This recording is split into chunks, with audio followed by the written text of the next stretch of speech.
Kako vemo, kdaj bo na avtobusno postajo prispel naslednji avtobus? Na čas prihoda vplivajo mnogi dejavniki, mi pa si za začetek pogledamo pojme lega, premik in pot ter hitrost in pospešek. Lego predstavlja položaj predmeta, ki je od nas oziroma od začetne točke opazovanja oddaljen za določeno dolžinsko mero. Tako ima točka A v našem koordinatnem sistemu lego 2 enoti po x in 0 enot po y osi in točka B lego 1 enoto po x in 2 enoti po y osi.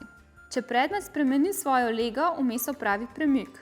Spremembo lege označimo kot delta x in jo izrazimo kot razliko med končno in začetno lego telesa. Sprememba lege je vektor in ima smer, njegov predznak pa pomeni, v katero smer se telo premakne. To na primer velja za točko A, ki se je od izhodiščne točke v pozitivni smeri po ravni premici oddaljila za 2 enoti po osi x.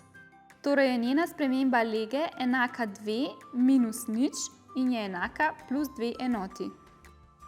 Če pa se predmet premika po neravni tirnici, potem opravi pot, ki jo označimo s črko S in je enaka celotni dolžini tirnice med začetno in končno lego v določenem časovnem intervalu.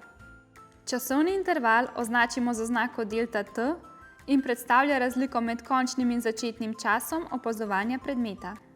Če je časovni interval neskončno majhen, uporabimo oznako dt, kar bomo videli v kasnejših primerih.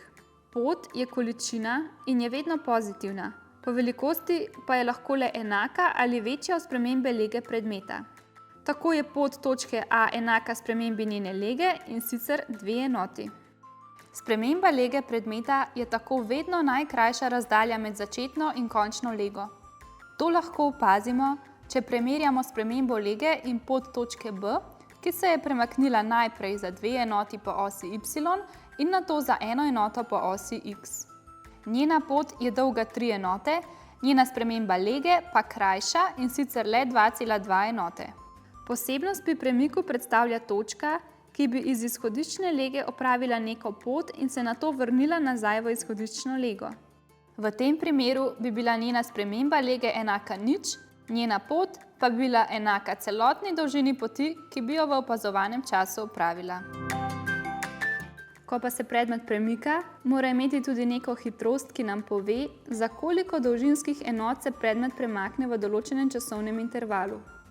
Povprečno hitrost predmeta tako lahko izrazimo kot njegovo spremembo lege v opazovanem časovnem intervalu. Povprečna hitrost ima tudi svojo velikost, ki jo izrazimo kot kvocient celotne dolžine prepotovane poti in časovnega intervala opazovanja. Imenujemo jo povprečna velikost hitrosti. Hitrost ima poleg velikosti vedno tudi smer in to glede na to, kam se predmet premika v odvisnosti od izhodiščne točke opazovanja. Ker ima smer, to pomeni, da je hitrost vektor.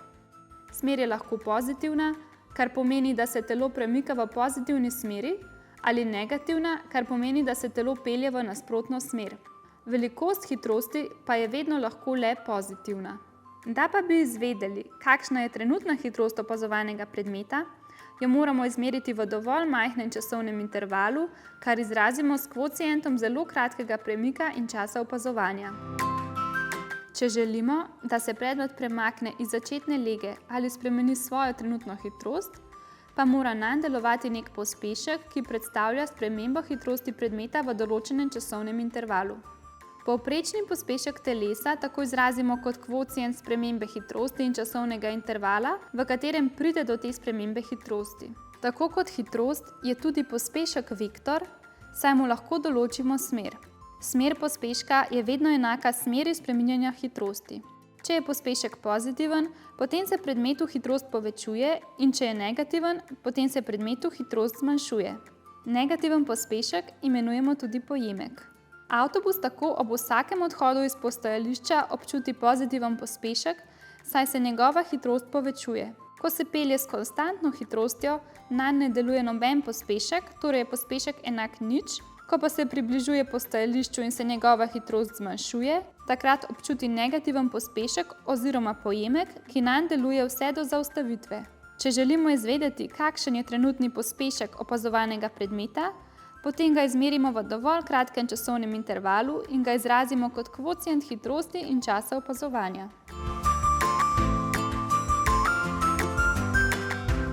Na fakulteti za strojništvo predstavljene enačbe uporabljamo pri spremljanju gibanja vozil in oseb v potniškem prometu, kjer je zelo pomembno, kakšnim pospeškom so izpostavljeni potniki v vozilih pri speljevanju ali ustavljanju, kakšno pot opravi vozilo in kako hitro se vozilo premika.